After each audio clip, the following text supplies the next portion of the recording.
Hey guys, welcome to Y&R Daily Update YouTube channel. Today's topics: Young and the Restless, Victor versus Phyllis versus Billy. All three of them should lose. On the January 15th episode of The Young and the Restless, Nick threatened Phyllis, Sally questioned Billy, and Victor hovered over them all. One of these people needs to win. Is it wrong of us to want them all to lose? Key takeaways: Victor is a horrible person who deserves to lose. Phyllis is a horrible person who deserves to lose. Billy is a horrible person who deserves to lose. Why Victor should lose? Victor, Eric Bredin, is arrogant. Victor is a bully. Victor is evil. And Victor is a criminal. But the most important reason why Victor should lose is that Victor always wins. Not only is it annoying, but it sucks all the drama out of every story. If we know from the get-go that, no matter what, Victor will come out on top and then gloat to his enemies about it, there's no reason to tune in tomorrow. Why bother, when we already know what's going to happen today? Why Phyllis should lose? Phyllis Michelle Safford, who talked about Phyllis' soul is unhinged. Phyllis is selfish, deluded, and a criminal. But the most important reason why Phyllis should lose is that she always assumes that she deserves to win. Not only does Phyllis always think she's the smartest person in the room, but Phyllis thinks she's the most decent. She thinks that because she has suffered the most, usually as a result of her own actions, but who's counting? She should be handed whatever she wants, whether or not she actually deserves it. Why Billy should lose? Billy Jason Thompson is spoiled. Billy is lazy, entitled, and a liar. But the most important reason why Billy should lose is that he believes wins should just be handed to him, whether or not he earned them. Sure, he screwed up, but why should that stop him from being given company after company to run into the ground? It's not fair. Why should success only be doled out to the successful? Why can't someone who is bad at everything still be told how good he is? Society is so screwed up that it only rewards those who actually do something to deserve it. Subscribe our channel for more latest update. On The Young and the Restless. Conflict is never just about business deals or power plays, it's about personal history, bruised egos, and unresolved emotional wounds. Few rivalries embody that truth more than the volatile, ever-evolving triangle of Victor Newman, Phyllis Summers, and Billy Abbott. When these three collide, the fallout is never contained. It spills into families, corporations, and the very moral center of Genoa City. At first glance, this looks like a classic soap setup: the Titan Victor, the wild card Phyllis, and the reckless crusader Billy. But scratch beneath the surface, and this rivalry is far more layered. This isn't just a battle for control, it's a clash of worldviews, shaped by decades of betrayals that still sting, and ambitions that refuse to die quietly. Let's break down why Victor versus Phyllis versus Billy isn't just compelling drama, it's one of Y&R's most psychologically rich conflicts. Victor Newman, power as a birthright. Victor Newman doesn't see himself as just another player in Genoa City. He sees himself as the architect of the board itself. To Victor, power isn't something you earn, it's something you claim and then defend at all costs. In his mind, loyalty is transactional, but is strategic. Collateral damage is unavoidable. Victor doesn't lose sleep over the chaos he causes because he genuinely believes his survival and everything. When Victor squares off against Billy and Phyllis, he's not reacting emotionally, at least not on the surface. He's enforcing a hierarchy, and in that hierarchy, Victor belongs at the top. Victor versus Billy, a war fueled by contempt. Victor's rivalry with Billy Abbott is rooted in something deeper than competition, it's contempt. Victor doesn't just dislike Billy, he doesn't respect him. To Victor, Billy represents recklessness masquerading as confidence, privilege. Without discipline, moral outrage. Without discipline, Victor sees Billy as a boy playing businessman, someone who stumbled into power rather than earning it through sacrifice. And that perception makes Victor dangerously dismissive. But here's the irony: Billy's unpredictability is precisely what makes him a threat. Billy Abbott, rage, redemption, and rebellion. Billy Abbott is not Victor's equal in power, but he is his equal in obsession. Billy's fight with Victor isn't about money anymore, it's about identity. Victor has humiliated him, outmaneuvered him, and dismissed him for years. Every loss hardened Billy's resolve, and fed a resentment that refuses to fade. Billy doesn't want to beat Victor at his own game. He wants to expose him. That makes Billy dangerous but also vulnerable. Billy's fatal flaw: emotion over strategy. Billy's greatest strength: his emotional honesties, also his Achilles heel.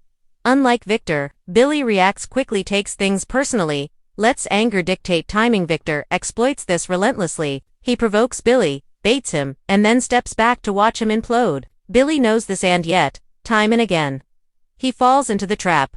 Billy's crusade against Victor is fueled by righteous anger.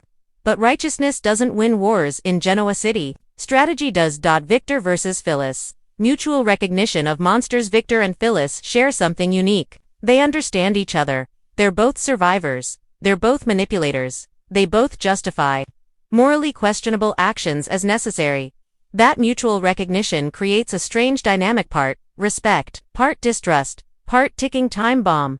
Victor knows Phyllis is dangerous because she's smart, relentless, and unafraid to burn bridges. Phyllis knows Victor is dangerous because he never stops playing the long game.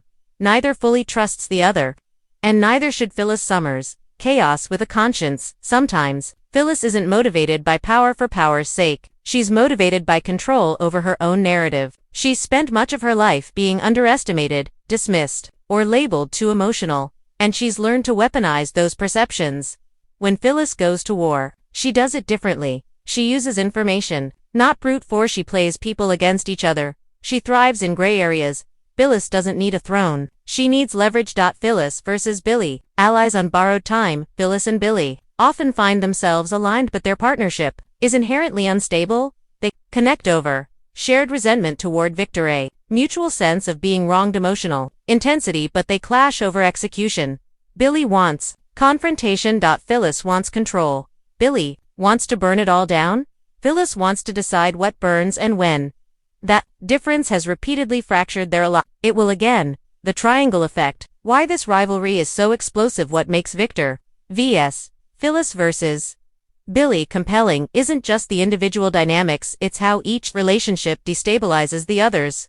Victor underestimates Billy, pushing him toward recklessness. Billy relies on Phyllis, pulling her into emotionally risky territory. Phyllis plays both sides, trying to outmaneuver Victor while managing Billy's volatility. It's a triangle built on mistrust, not unity. And triangles always collapse. Power versus perception versus proof. At its core, this rivalry represents three competing philosophies. Victor believes power defines truth. Phyllis believes perception defines reality. Billy believes proof will bring justice. Those beliefs shape every move they make. Explain why they keep losing to each other in different ways.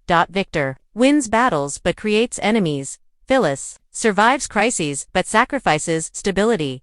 Billy exposes truths but destroys himself in the process. Why Victor keeps winning for now. Victor's edge comes from emotional detachment. He can betray without hesitation, pivot without remorse, and wait without impatience. Billy and Phyllis, by contrast, are deeply emotional players. Victor also benefits from history. People expect him to be ruthless, so his ruthlessness doesn't choke, it intimidates. But that advantage is eroding. Why Phyllis is the real wildcard. If there's one person who could truly destabilize Victor long-term, it's Phyllis. Unlike Billy, she doesn't need public validation, doesn't need to win visibly. She understands the value of silence. Phyllis knows when to retreat and when to strike. Her danger lies not in confrontation, but in what she knows and who she tells. Why Billy's story is the most tragic. Billy's war with Victor is deeply personal, and that makes it heartbreaking. Billy doesn't just want justice, he wants acknowledgement. He wants Victor to admit he's wrong. He wants his pain to matter. Victor will never give him that hand. Billy knows it, yet he keeps chasing validation from the one man incapable of granting it. That's what keeps Billy stuck in this cycle. Collateral damage. Who pays the price? As always, others suffer most.